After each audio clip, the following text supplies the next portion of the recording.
Morning guys, at andito na tayo sa ating taniman at marahil ngayon yung unang araw na pitas natin at hahalaw tayo ng ating pananim na sigarilyas. Kaya ito, medyo tingnan nyo guys yung ating harvesting na sigarilyas. Diba? Wow! Yan yung ating mga harvesting. Ito na. Ayan. Hindi nga siya ganong kadamihan guys, pero ngayon na yung araw na yun na unang pitas ng ating pananim na sigarilyas. Ito guys, tingnan nyo guys yung ating sigarilyas. Yung ilalim guys, nilagyan natin ng kamatis. Kaya haharvest tayo ng sigarilyas tapos itong kamatis. Yan na. Dami supang nung sigarilyas. Dami isa nga.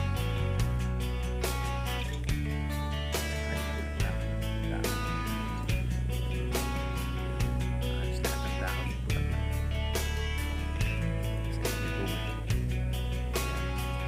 Ito yung ating kamatis. Marahil meron na rin siyang buwig ng bulaklak.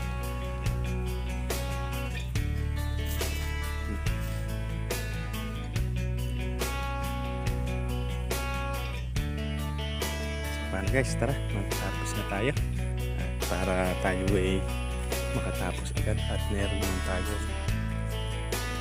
gagawain. Magkukuha tayo ng kahoy. Hindi pa siya ganong kadamihan yung ating mga harvest, pero talagang ganun sa una kailangan ko at makakuha tayo ng mapitas natin itong mga unang bunga, kasi gugulang lang dito guys pagka hindi pinitas.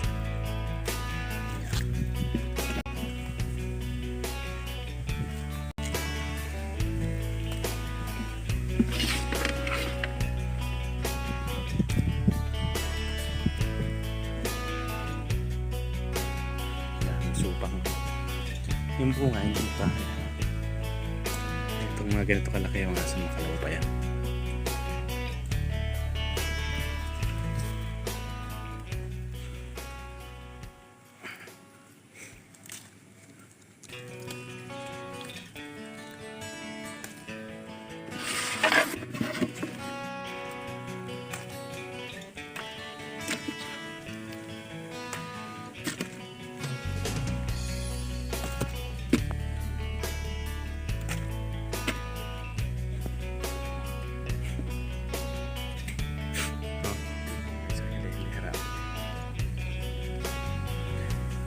Hilera ang ating sigarilyas.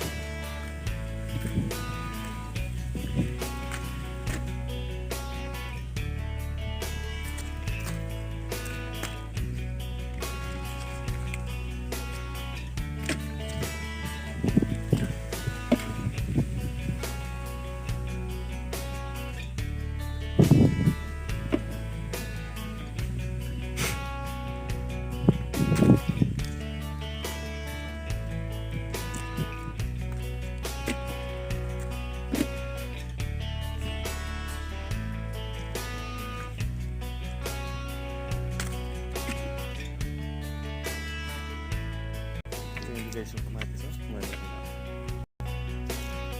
saba ang pandak pa, may buko na, mayroon buko ng buwig na ng bulaklakan.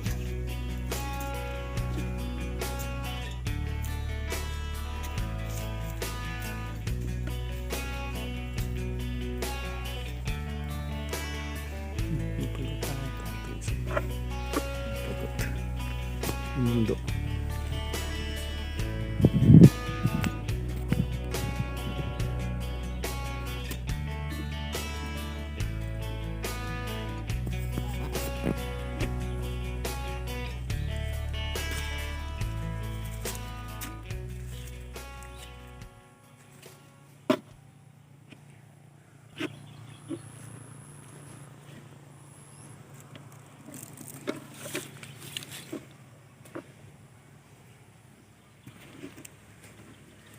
Diba? Parang kailan lang kililiit nito sigarilyas na ito.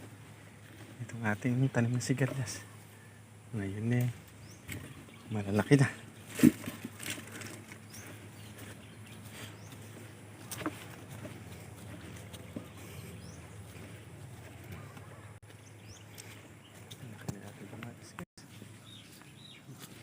Double purpose. Sigarlyasan yung ibabaw. Kamatis yung ilalim. Yung nandun sa kabila natin guys patola tapos kamatis. Kaso madaling natsugi yung ating kamatis gawa nung hindi pala mapakabilis pala lumaki ng patola. Saka yung dahon niya talagang malalapad tapos hindi siya na kukuhan talaga. Papatalo. Kaya maag na tsugi yung ating kuwan. Yung ating kamatis doon sa kabila. Pero yung patola okay na. Okay pa naman.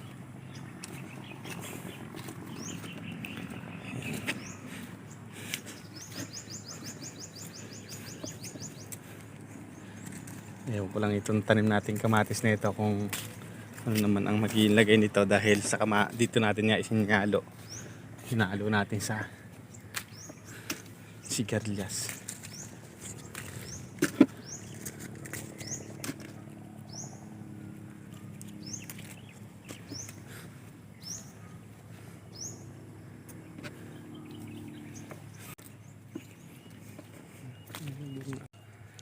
Sunod-sunod na.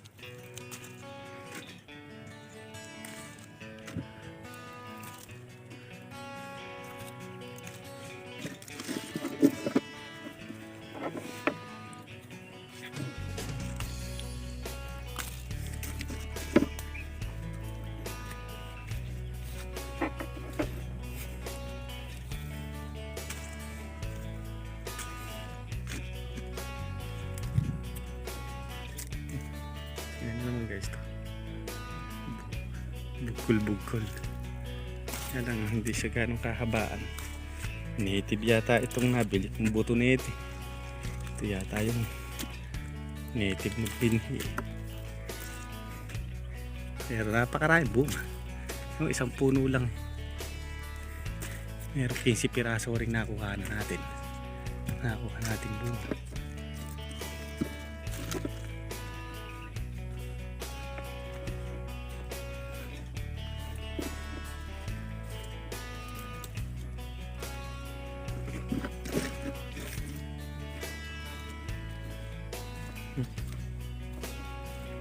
Namatay ito isang puno nito. Ano kaya ang dahilan?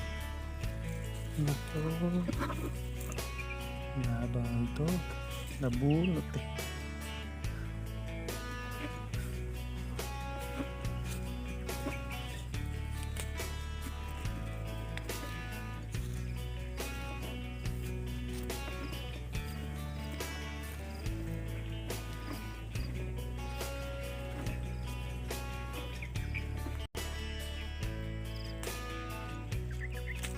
Ganda itong bunga nito. With parang may nahalong imported.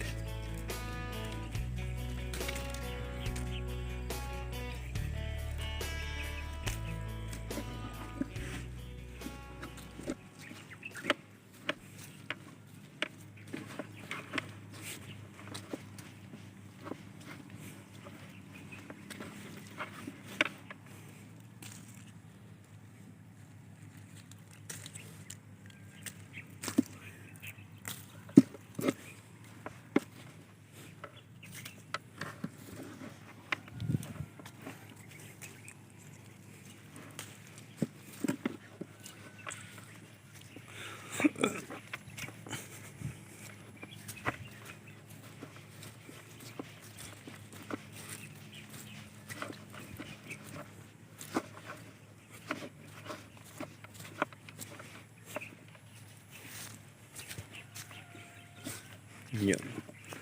Ang dami. Yeah.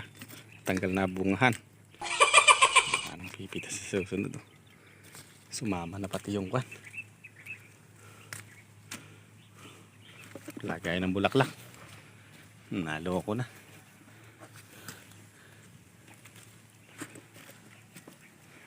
Dami nila sa kabila.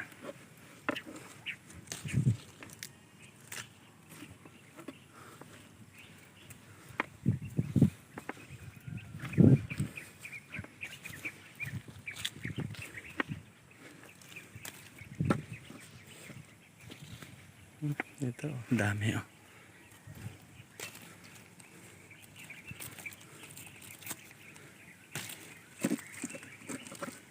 Pwede na kayo ganito katataba. Kaya lagay ng pitas ng ganito kalalaki.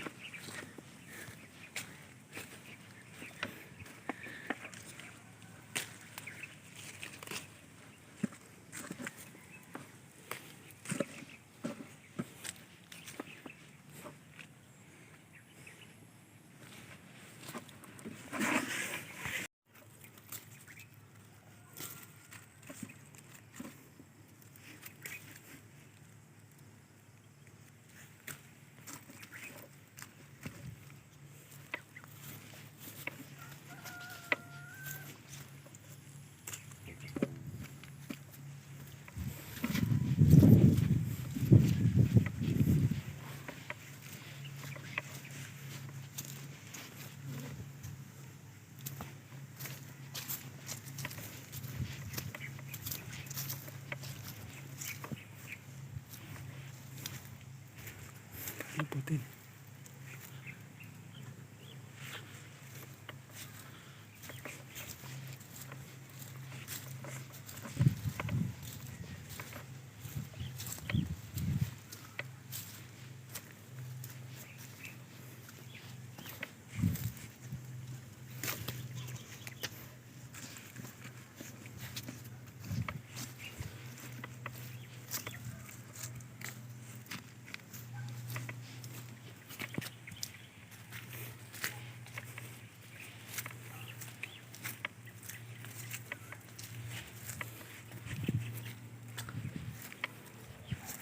Sa ngayon guys, medyo kunti pa yung ating napipitas.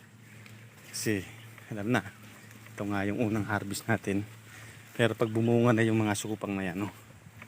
Ito nyo guys, yung supang na yan. Supang sa puno. Yan, diretso sa taas. Kasi yung ganyan ng bulaklak, dami.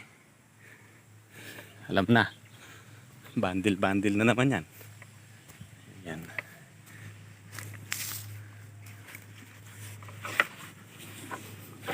So, 1 hour later. So ayan guys yung ating napitas ng unang pitas natin sa sigarilyas. Hindi ko lang alam kung ilang kilo to. At isang timba yung ating nakuha dito sa ating sigarlyasan. Ayan no. Paparain naman yan, hindi naman gawa nga ng unang pitas lang. Kaya ganyan, isang timba pa lang yung ating nakuha. Pag yun tumatagal na, dadami pan lalo yan. Ayan. Kaya hintay-hintay lang tayo kung kailan siya dadami. Basta hindi na siya pababayaan na mawala ng pataba at saka matigang sa tubig. Bubunga yan. Ayan. Tulad nito. Kapal. Kapal na ito.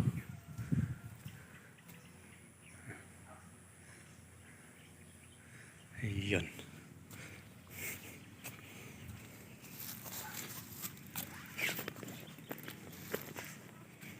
Paano guys? Ayun, at narahil tayo na kaya rin ng magpitas ng ating sigarilyas. Sa susunod na video na lang ulit natin makikita kung dadami ba yung ating maha-harvest o ganun pa din. Pero marahil siguro papadaian kasi unang bunga ng ating sigarilyas.